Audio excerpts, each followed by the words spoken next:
어머님 이제 그만 고집 부리세요. 어차피 나중에 도현 씨에게 상속될 재산이에요.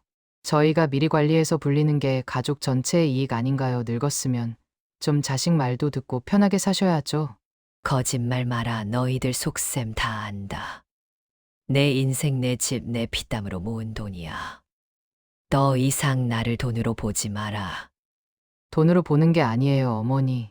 현실을 보는 거죠. 저희가 이렇게까지 하는 이유가 뭐라고 생각하세요? 왜 저희가 어머니를 모셔왔겠어요?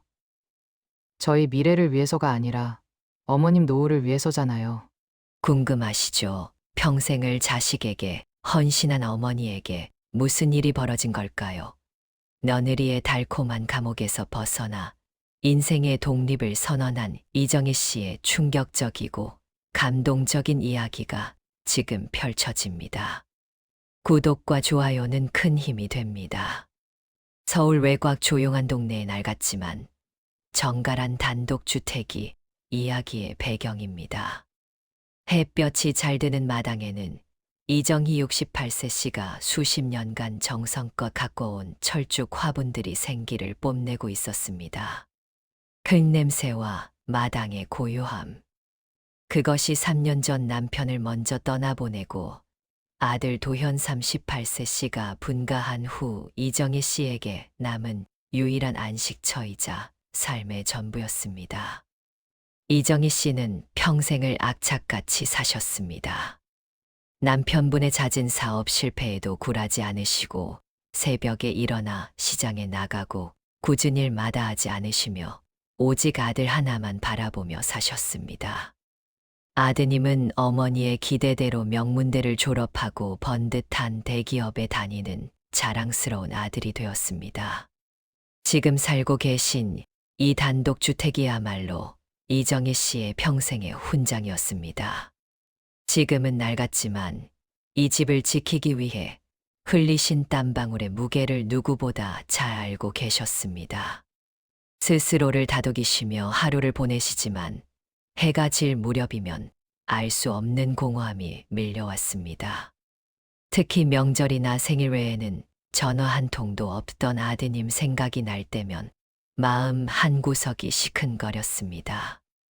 그녀는 늘 자식에게 짐이 되지 말아야 한다는 강박관념 속에 홀로 외로움을 견디셨습니다. 이정희 씨의 삶의 활기가 돈 것은 며느리 유진 35세 씨 덕분이었습니다. 대기업 팀장인 유진 씨는 사교성이 좁고 또 부러지는 인상이었습니다. 주위 사람들은 이정희 씨가 복이 많다고 입이 마르도록 칭찬했습니다. 며느리는 매주 주말을 빼놓지 않고 찾아와 손수밥을 지어 대접하고 어머니가 좋아하는 반찬을 미리 배워와 만들어 드렸습니다. 겉으로는 완벽한 효심 그 자체였습니다. 이정희 씨는 그런 며느리가 고맙고 자랑스러웠습니다. 어느 날 유진 씨는 이정희 씨에게 최신형 스마트폰을 사드리며 이렇게 말씀드렸습니다. 어머님 이제 시대가 바뀌었어요.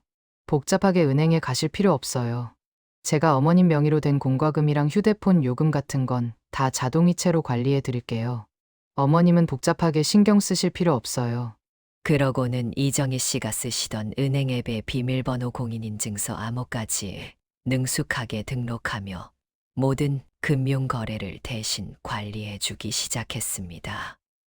이정희 씨는 금융에 어두우셨기에 유진 씨의 말을 믿을 수밖에 없었습니다. 감사함과 동시에 자신에게서 무언가 중요한 자율성이 서서히 빠져나가는 듯한 기묘한 불안감이 그녀를 짓눌렀습니다. 며느리가 깔끔하게 정리해준 가계부를 볼 때마다 이정희 씨는 자신이 소비를 통제당하는 기분을 떨칠 수 없었습니다. 갈등의 씨앗은 이정희 씨의 낡은 단독주택에서 싹트기 시작했습니다. 주택이 속한 지역이 대규모 재개발 예정지로 확정된 것입니다.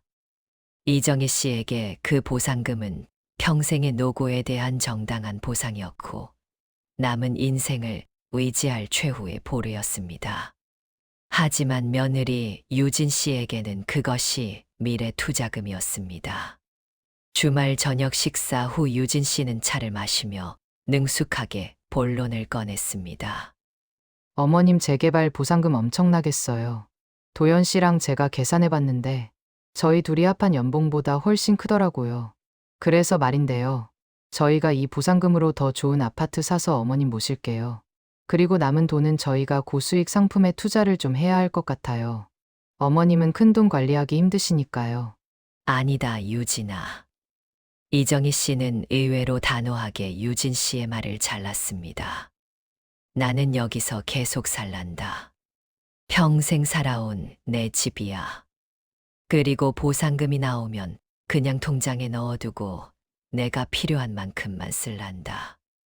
너희는 너희 살림 잘 꾸리면 된다. 유진 씨의 미소가 순간 싸늘하게 굳어졌지만 이내 다시 상냥한 가면을 썼습니다. 어머님 왜 그러세요? 저희 못 믿으세요. 저희가 얼마나 어머님 생각해서 드리는 말씀인데 어머님이 혼자 큰돈 관리하기 힘드실 거예요.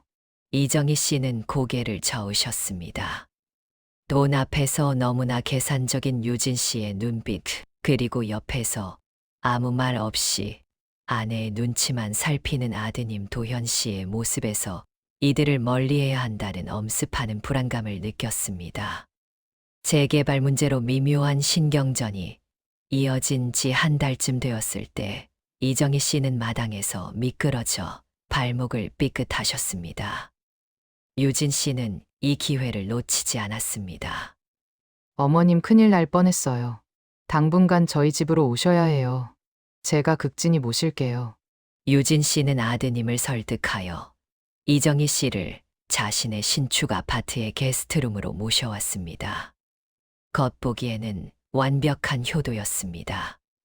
유진 씨는 매일 아침 저녁으로 어머니의 발목에 찜질을 해드리고 건강에 좋다는 비싼 유기농 음식들을 차려냈습니다. 하지만 그것은 곧 달콤한 감옥이었습니다. 유진 씨는 이정희 씨가 아파트에 머무는 동안 외출은 물론 친구들과의 만남도 회복에 방해된다는 명목으로 철저히 차단했습니다. 전화가 오면 재빨리 받아 스피커폰으로 바꾸거나 이정희 씨가 혼자 있을 때는 휴대폰을 충전한다며 가져가 버렸습니다. 심지어 아침에 이정희 씨가 현관문을 열고 나갈까봐 디지털 도어락 비밀번호까지 유진 씨만 아는 번호로 바꾸어 버렸습니다. 이정희 씨는 화려한 아파트에 갇힌 외로운 포로가 되었습니다.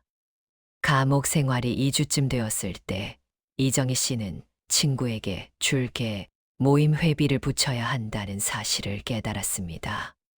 유진 씨에게 계좌 이체를 부탁하기 위해 말을 꺼냈습니다. 유진아, 나 순덕이한테 돈 좀 보내야 하는데. 유진 씨는 싸늘한 미소를 지으며 이정희 씨의 지갑에서 카드를 꺼냈습니다. 그리고는 스마트폰 앱을 켜서 카드 사용 내역을 펼쳐 보였습니다. 어머님, 저희도 빠듯하게 살고 있어요. 솔직히 말씀드리면 어머님이 모으신 돈 지금처럼 쓰시면 재개발 보상금 나오기 전에 바닥날 수도 있어요. 제가 통장을 관리해야 하는 이유가 이것 때문이에요. 어머님 미래를 위해서요.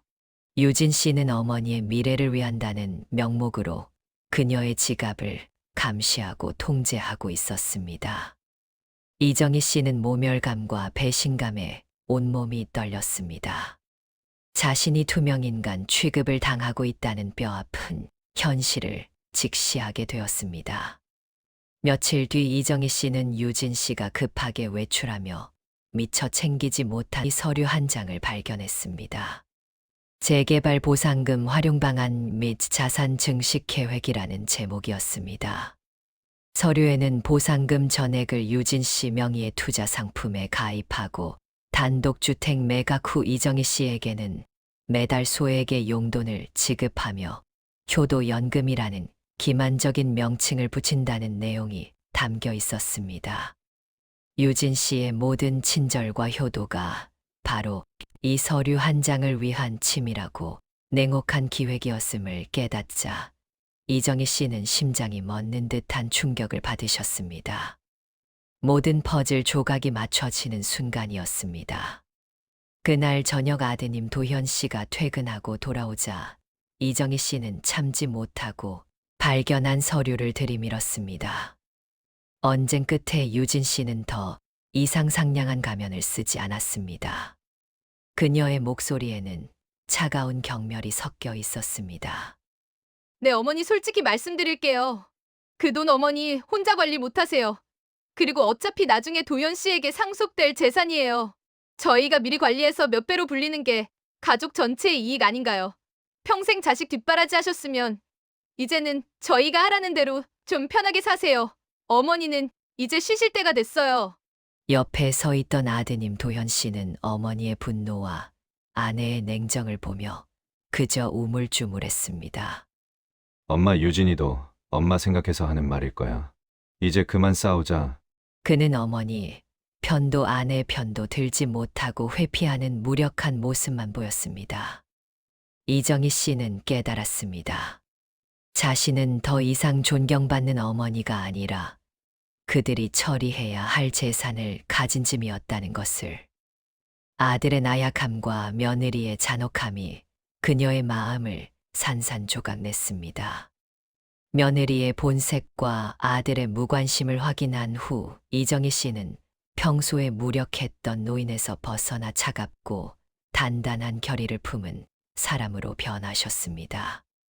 그녀는 며칠 밤을 새워 유진 씨가 공과금 자동이체를 위해 임시로 메모해 두었던 옛날 통장 비밀번호와 휴대폰 패턴을 기어이 기억해내셨습니다. 아드님 내외가 이틀간의 해외 출장을 떠난 날 새벽 이정희 씨는 떨리는 손을 꽉 쥐고 자리를 박차고 일어났습니다. 가장 먼저 하신 일은 유진 씨가 몰래 설치했던 위치 추적 및 통화 감시 앱을 찾아내 삭제하고 외부와의 유일한 연결고리인 친구 순덕에게 급하게 연락하는 것이었습니다. 순덕의 조카는 법률사무소에서 일하는 박 변호사였습니다. 이정희 씨는 최소한의 짐 신분증 그리고 감시망을 벗어난 비상용 통장 몇 개를 챙겨 조용히 아파트를 벗어났습니다. 순덕의 소개로 만난 박 변호사는 이정희 씨의 이야기를 듣고 재산을 목적으로 한 노인 통제 및 재산 가로채기 시도라며 법적 대응을 권했습니다. 이정희 씨는 박 변호사와 함께 은행을 찾아가 유진 씨가 관리했던 모든 계좌의 비밀번호를 전면 재설정하셨습니다. 또한 단독주택의 재개발 보상금 건에 대해서도 법적 절차를 밟아 재개발 조합과 구청의 보상금 지급 명의는 오직 이정희 본인에게만 해야 한다는 공증된 서류를 제출하여 아드님 내외가 어떠한 명분으로도 보상금에 손댈 수 없도록 법적 쐐기를 박으셨습니다. 그녀는 더 이상 순진하고 무력한 어머니가 아니었습니다. 이 모든 법적 방어막을 완성하신 후 이정희 씨는 박 변호사와 함께 아드님 내외에게 보낼 최후 통첩인 내용 증명을 작성하셨습니다. 문서는 냉정하고 명확했습니다. 유진 씨의 모든 통제 행위와 재산 가로채기 시도를 명확히 적시했으며 가장 중요한 마지막 문단에는 다음과 같이 선언했습니다. 본 통고인 이정희는 아들 김도현 및 며느리 최유진과의 부모와 자식으로서의 모든 정신적 법적 관계가 파탄에 이르렀음을 공식적으로 선언합니다. 향후 어떠한 형태의 재산 요구, 직접적 및 간접적 접촉 시도 명예훼손 등의 행위 시 민 형사상의 모든 책임을 엄중히 물을 것임을 통고하는 바입니다. 이정희 씨는 서명 후 등기 우편으로 서류를 발송하셨을 때 비로소 달콤한 감옥에서 영원히 벗어나셨음을 느끼셨습니다. 오랜 헌신에서 오는 후회나 미련은 없었습니다. 오직 새로운 삶에 대한 기대만이 가슴을 채웠습니다. 해외 출장에서 돌아온 아드님 내외는 비어있는 집과 연락 두절된 어머니의 상태에 경악했습니다. 며느리 유진 씨가 우편함에서 법률사무소 직인이 찍힌 내용 증명을 발견했을 때 그녀의 얼굴은 하얗게 질렸습니다. 그들의 계획이 완전히 무너졌음을 직감했습니다. 사방에 재산을 노린 불효자식이라는 소문이 퍼지면서 그들의 평판은 순식간에 추락했습니다. 이정희 씨는 재개발 보상금이 나온 후 그 돈으로 서울 외곽의 조용하고 아담한 소형 아파트를 구입하셨습니다. 아드님 내외가 알 수 없는 오직 그녀만을 위한 공간이었습니다. 돈을 버는 데는 평생을 바쳤지만 돈을 나 자신을 위해 쓰는 것은 처음이었습니다. 새 집 거실에서 이정희 씨는 홀로 따뜻한 차를 마셨습니다. 창밖으로 햇살이 쏟아져 들어왔습니다. 더 이상 감시하는 눈도 통제하는 손도 없었습니다. 이제야 진짜 내 삶이 시작되는구나. 이정희 씨는 자신의 이름을 딴 작은 난 화분을 거실 창가에 두셨습니다. 며느리로서 엄마로서의 삶이 아닌 오롯이 이정희라는 한 인간으로서의 삶이 지금 시작되고 있었습니다. 그녀는 외로움을 두려워하지 않으셨습니다. 자유와 평화는 그 어떤 헌신이나 재산보다 소중했음을 그녀는 깨달으셨기 때문입니다. 이정희 씨는 새 집에서 평화롭게 살며 친구들과 소통하고 그동안 미뤄왔던 그림 그리기와 문화센터 강좌를 들으며 취미 생활을 즐기셨습니다. 아드님 매회는 지속적으로 연락을 시도하고 사과하는 척했지만 이정희 씨는 변호사를 통해 모든 접촉을 차단하셨습니다. 그녀는 남은 삶을 오직 자신을 위해 살기로 결심했고 그 결정에 단 한 번도 후회하지 않으셨습니다. 그녀의 이야기는 늦깎이 독립을 꿈꾸는 모든 이들에게 용기를 주는 생생한 증언이 되었습니다. 이정희 씨가 단호한 법적 방어막을 친 후 아들 도현 씨와 며느리 유진 씨에게는 계획의 실패와 주변의 냉대라는 혹독한 후폭풍이 몰아쳤습니다. 며느리 유진 씨의 가장 큰 타격은 치밀하게 세웠던 재산 증식 계획이 물거품이 된 것이었습니다. 보상금 전액 상실 이정희 씨가 재개발 조합과 구청에 제출한 공증된 보상금, 지급 명의 지정 서류 때문에 유진 씨와 도현 씨는 법적으로 보상금에 손댈 수 있는 일말의 여지조차 잃었습니다. 수억 원에 달하는 보상금은 오직 이정희 씨에게만 지급되었습니다. 투자 실패 유진 씨는 보상금이 들어올 것을 확신하고 무리하게 대출을 받아 고수익 투자 상품에 일부 자금을 투입한 상태였습니다. 어머니의 재산으로 대출을 갚고 투자 수익을 낼 계획이었으나 계획이 틀어지면서 투자 손실과 함께 대출 상환 압박에 시달리게 되었습니다.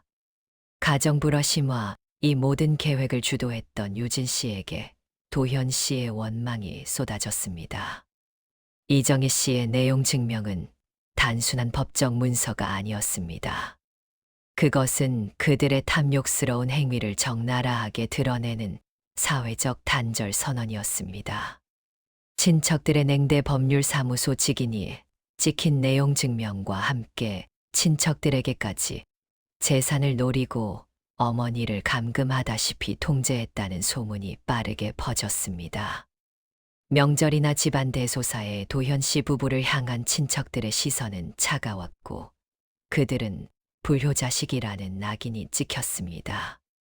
직장 내 평판 하락 대기업 팀장이었던 유진 씨는 직장 내 사교성이 좋았지만 어머니에게 효도연금을 핑계로 통장 비밀번호를 관리하려 했다는 소문이 직장 동료들 사이에 돌면서 평판에 금이 가기 시작했습니다. 아무리 능력이 뛰어나도 인성이 의심받는 상황에 놓이게 되었고 승진 기회에서도 멀어지기 시작했습니다. 지인들과의 단절 이정희 씨의 친구인 순덕 씨를 비롯해 동네 지인들은 이정희 씨의 편을 들며 도현 씨 부부와의 관계를 끊었습니다. 도현 씨 부부는 사회적으로 고립되었고 효심, 지극한 아들 내외라는 과거의 이미지와는 정반대의 비열한 사람들로 인식되었습니다. 가장 고통스러웠던 후폭풍은 어머니를 영원히 잃었다는 상실감과 죄책감이었습니다. 모든 연락 차단 어머니에게 수십 통의 전화와 문자를 보냈지만 이정희 씨는 단 한 번도 받지 않았고 모든 연락은 박 변호사를 통해 법적 대응 경고로 되돌아왔습니다. 도현 씨는 자신이 어머니와의 관계를 스스로 파괴했다는 뼈아픈 깨달음을 얻었지만 되돌릴 수 없었습니다.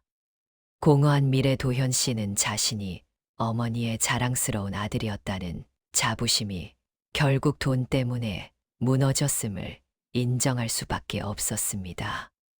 어머니의 헌신 덕분에 얻은 성공이 결국 그 헌신을 배반하는 데 쓰였다는 사실은 그를 심각한 자괴감에 빠지게 했습니다.